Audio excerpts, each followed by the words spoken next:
Hello, this is Julian with Coffee Reviews, and today we will be reviewing day 17 of KaffeBox's Advent Calendar, featuring the Wolichu Wachu Washed Ethiopia from Muttley and Jack. And there's the container right there. Alright, let's talk a little bit about Muttley and Jack. So, founded in Stockholm in 2017, prize-winning micro-roastery that hand-roasts specialty-grade coffees to homes and cafes throughout Europe. And I was also able to find a really nice article from European Coffee Trip that I'm going to include in this as well.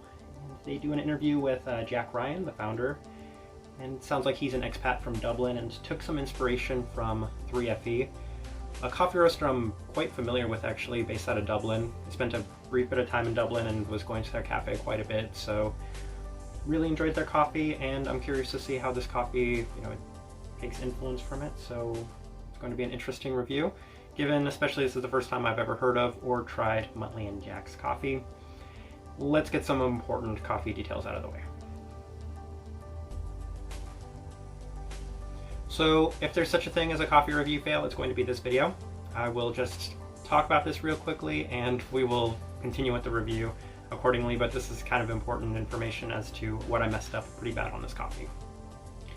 They have a recommended brew recipe on their website that says 31 grams of coffee, 500 grams of water, 16.1 to 1 ratio, 98 degrees Celsius, which is 208 degrees Fahrenheit, and then a medium to fine grind. I don't believe this recipe was intended for a Chemex, but given that I'm following every recipe and putting everything through a Chemex, and I probably should have known better, I still tried out this recipe and it created an over-extracted mess. And the coffee, I'm drinking that coffee now, I put it in a container and that's what I'm sipping on, but I pretty much just remade the entire coffee because I knew this wasn't what they were going for with the coffee and I wanted to give them as fair a shake as possible. Readjusted the recipe, medium grind, back through the Chemex, 16.1 to 1 the ratio they had, and 201 degrees Fahrenheit, and then the medium grind, trying to fix what I had made as a pretty significant error in the first place. So I know this coffee is not going to be perfect and I'm going to do my best to review it, but that's all we will discuss about this recipe.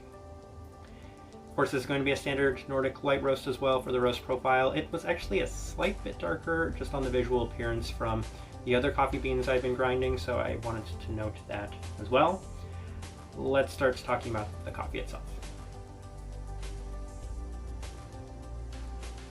Very layered and complex coffee initially, after the rebrew of course.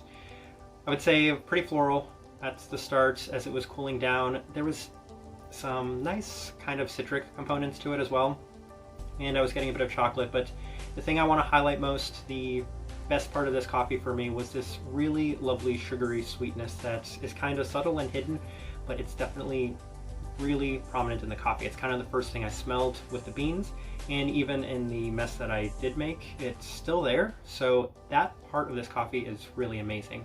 And it reminds me of a League waffle. I can't say that this is like legal waffle flavor notes, but that's what that sugary sweetness reminds me of. A bit of chocolate, maybe some kind of lemon and blueberry compote sort of thing. And that's, if I had to say this is what I would be reminded most of this coffee, that's what I'm getting. And it's quite nice. So I think they did a really nice job with this coffee, and it's been a very enjoyable cup of coffee. Let me go and put up the tasting wheel though so you can see what I was getting. Florals pretty high initially, came up with that after I first brewed the coffee. Some nice chocolate, pretty clean. Citric fruits, of course, super light bodied coffee, very tea-like, and just an overall great experience. Said I wasn't going to talk about my mess too much, but I think I have to note that I really want a bag of this coffee because this coffee was a little bit more tricky to figure out, and I want to figure it out given how layered, complex, and tricky this coffee was just in general, because I think this coffee has amazing potential to be probably one of my favorites in this entire Advent calendar. I love the kind of tea-like coffees, the super light-bodied, washed Ethiopia specifically. I think they're tremendous coffees. And for what it's worth, the taste profile they have listed on here: elegant, tea-like, graceful notes, citrus, jasmine, hints of blueberries, silky structured mouthfeel. Layered, lots to discover in this cup of coffee, and if I was having 8, 9, 10, 11 cups of this coffee, trying to figure it out, I'm sure that I would be able to get a more thorough and in-depth review. It's all the brilliant things that can come with this coffee. So This coffee right here, easy to suggest to people.